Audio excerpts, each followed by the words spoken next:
Alternativa estructural, sin más cárceles, en mejores condiciones, sin más plazas de trabajo, ¿verdad?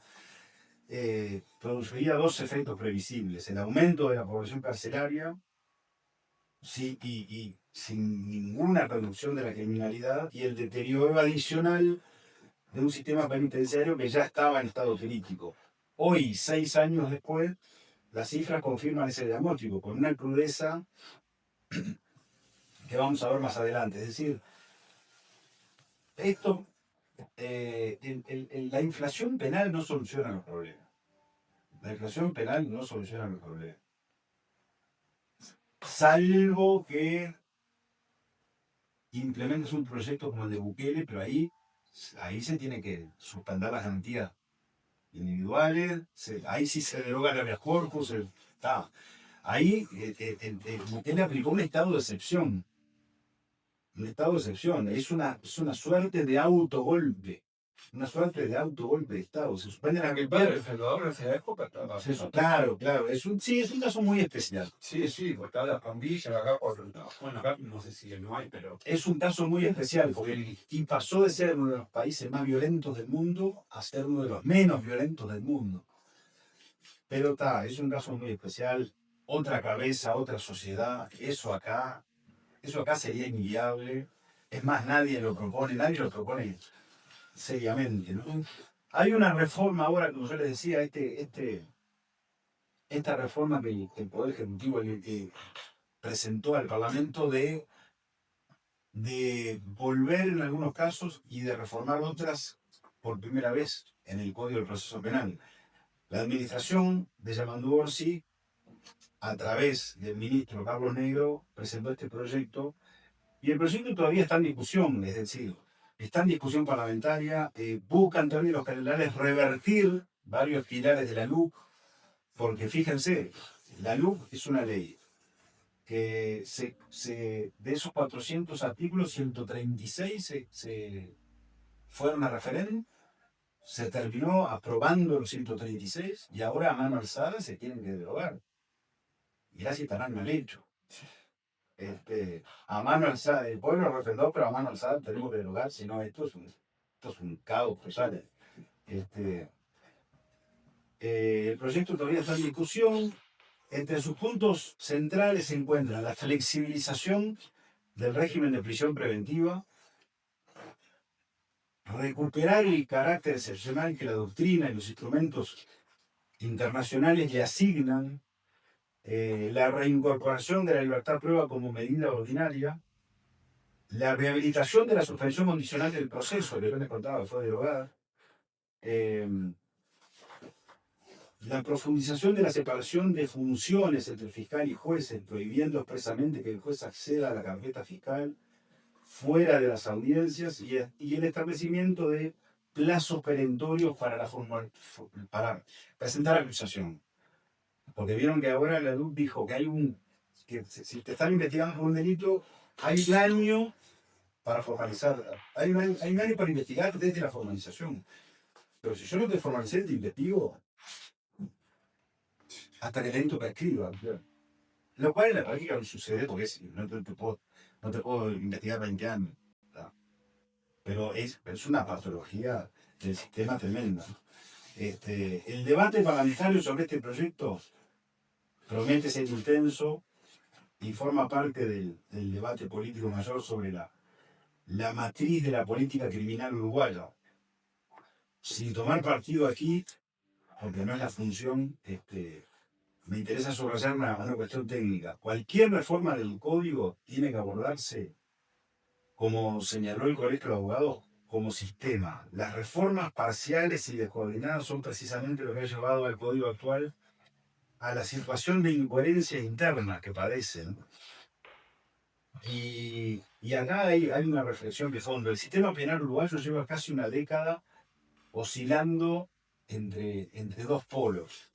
Una matriz garantista y acusatoria asociada al espíritu original del Código de 2017, que, como ustedes saben, es un modelo que se trajo de Chile.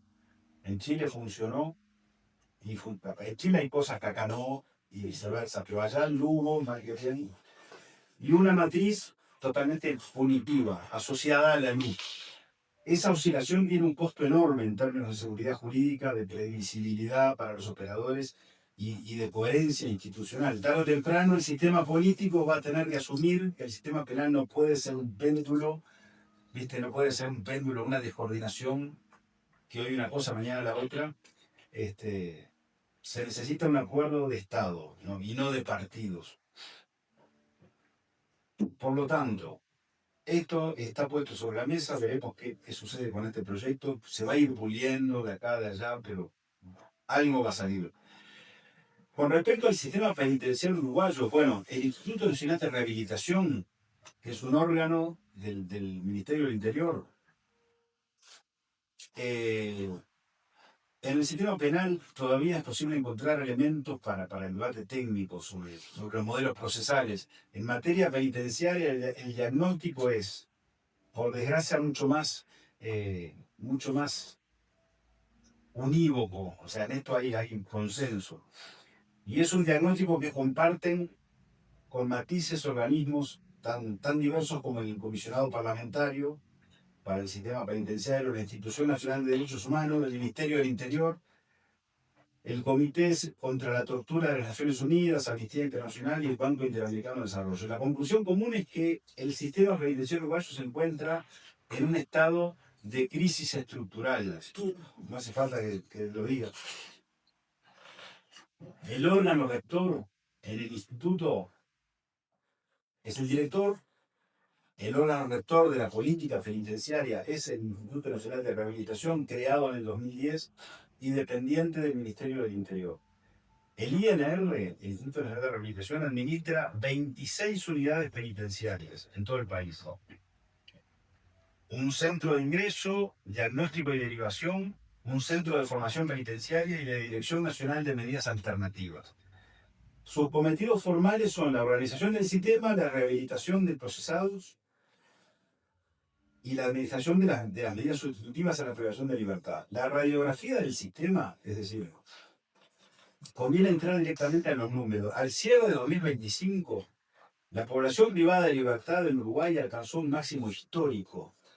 16.496 personas, según los datos del Ministerio del Interior y la Oficina del Comisionado Parlamentario. La tasa de prisionalización se ubica en 477 personas privadas de libertad cada 100.000 habitantes. Tenemos 477 privados de libertad cada 100.000. Eso convierte a Uruguay en el país con la tasa de encarcelamiento más alta de América del Sur, una de las más altas del continente americano, y lo coloca en el número 13 del mundo. En el número 13 somos el país con más presos per cápita de América y número 13 del mundo. El número 1 del mundo, que a veces me lo preguntan, el número 1 del mundo es Estados Unidos. Sí, tiene más presos per cápita que China. Olvidar. Para situarlo en perspectiva, la población carcelaria uruguaya triplica la tasa media mundial de encarcelamiento y supera países como El Salvador, Colombia, México, Venezuela. La población carcelaria ha crecido en términos relativos un 130% desde 2003 y más de un 30% solo desde 2020. Es decir, un tercio del crecimiento total se produjo en los últimos 5 años en plena vigencia de la LUC. En términos de composición, aproximadamente 15.000 personas son varones, 1.400 son mujeres y existen cerca de 50 personas trans privadas de libertad. Hay además unos 65 niños y niñas que conviven con sus madres reclusas, lo que abre una problemática específica, ¿no? que merecería una biblioteca propia. Tres delitos concentran la mayoría de la población privada de libertad, lo relacionado con droga, el hurto y la rapiña. Es un dato que conviene subrayar porque porque desmiente la imagen popularmente extendida de cárceles llenas de homicidas. La realidad es la de un sistema masivamente alentado y sobre todo alimentado por delitos contra la propiedad y por delitos vinculados al microtráfico, lo que remite inevitablemente a la estructura socioeconómica del país. Bueno, si tenemos que hablar del hacinamiento y la mortificación cotidiana, la densidad penitenciaria promedio del sistema uruguayo se ubica en el 123%, según el cuadro publicado por el comisionado parlamentario. Pero el promedio engaña porque oculta la situación de los módulos críticos. En la unidad número 4 de Santiago Vázquez, que aloja más del 30% de la población carcelaria del Uruguay, el hacinamiento llega al 173%. Sí, al 173% de hacinamiento, o sea, estamos en los niveles de hacinamiento estamos en niveles de hacinamiento, no sé, de Haití, de Afganistán. En el módulo 11 hay celdas diseñadas para 4 personas que alejan, ¿cómo te podría decir? Que alejan toda posibilidad de reincorporarse. Hay celdas de tener una mínima regeneración posible. Hay celdas para 4 en el módulo 11 donde viven 10.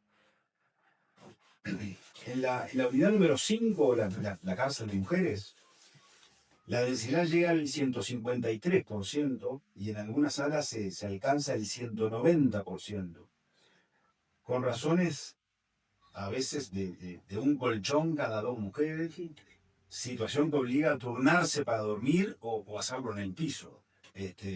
Conviene recordar que las reglas mínimas de las Naciones Unidas para el tratamiento de los reclusos, las llamadas reglas Mandela, ¿no? Consideran crítico cualquier hacinamiento superior al 120%. Uruguay supera ese umbral en el promedio de su sistema y lo dobla en sus módulos más densos. Hay un dato del comisionado parlamentario de Juan Manuel Petit, comisionado parlamentario para asuntos carcelarios, que merece ser destacado porque desactiva un argumento que se escucha a menudo en el debate político. El hacinamiento en buena parte del sistema no se debe principalmente a la falta de plazas, se debe fundamentalmente a la combinación de un déficit crónico de inversión en políticas de rehabilitación. Yo te preguntaba yo, ¿por qué no me que el gobierno en eso? ¿Por qué no? ¿Por qué no invierte el Estado en eso? Porque está mal visto políticamente. Imagínate yo candidato diciendo vamos a invertir en cárceles, vamos a hacer cárceles dignas, no me vota nadie. No te gusta, no. Pero así tenemos hacinamiento. Pero así Claro, sí, no me gusta, vamos a salir Sí, con esa pero cárcel. pero vos me escuchás decir que voy a gastar en presos, no me vota nadie. Bueno, cuando hay déficit de vivienda. Claro, Pero hay que, claro. hoy en día el político tendría que decir eso, porque esto no está, es que hay, sinceramente la gente está... Por supuesto, pero hay ¿Por qué no lo hace? hay cosas que no son políticamente. Si Porque las hay gente que lo hace. decís no te votan. Si vas a decir que vas a invertir en presos, no te vota nadie. Sí, Vas a invertir en presos, invertir en la Que gente tengan toda la de semana. bien. No te voy a dar. Viste, todas esas cosas. Es corto político. Claro, tampoco, no lo dice, pero tampoco lo hace. No, No.